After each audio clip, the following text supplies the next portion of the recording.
No, I'm in the camp that it's transitory. The best example that we've been given to people is pretty much like when you see a new blockbuster video coming out for the first time, let's say Star Wars, and that night, opening night, everybody's standing in line and they're paying a premium price to go see the movie.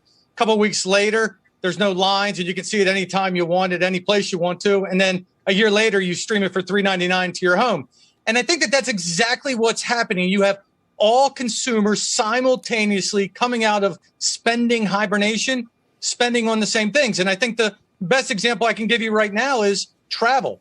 I mean, if you want to travel this summer, you're going to pay a premium price, whether that's hotels or airfare. But I think once we get to September, when children are back in person schooling, I think that's when you see prices start to come down. So I just think this is a digestive period as we're all looking and spending on the same things. The concept of transitory is really this. It is that the increases will happen. We're not saying they will reverse. That's not what transitory means. It means that the increases in prices will happen. So there will be inflation, but that the process of inflation will stop so that there won't be further. When we think of inflation, we really think of inflation going up year upon year upon year upon year. That's inflation. When you have inflation for 12 months or whatever it may be, I'm just taking an example, I'm not making an estimate, then you have a price increase, but you don't have an inflation process. And so part of that just is that if it doesn't affect longer-term inflation expectations, then it's very likely not to affect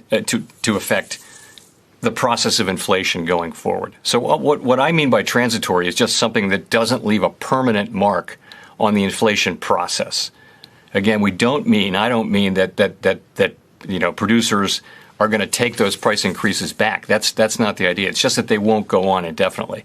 So to the extent people are implementing price increases because raw materials are going up or labor costs or something's going up, the question really for inflation really is, does that mean they're going to go up the next year by the same amount? So you're going to be in a process where the inflation process gets going, and that happens because people's expectations about future inflation move up. And we don't think that's happening. There's no evidence that it's happening. All the evidence is that it's not happening.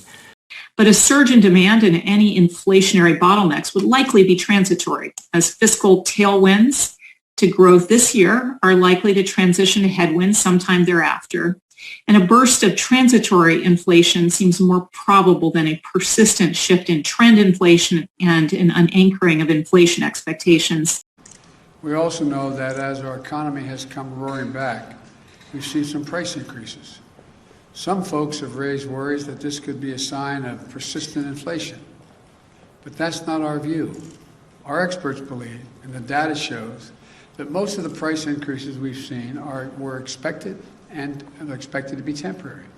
I think the word transitory has different meanings to different people. To many, it carries a sense of short-lived. We tend to use it to mean that it won't leave a permanent mark in the form of higher inflation. I think it's probably a good time to retire that word and try to explain more clearly what we mean.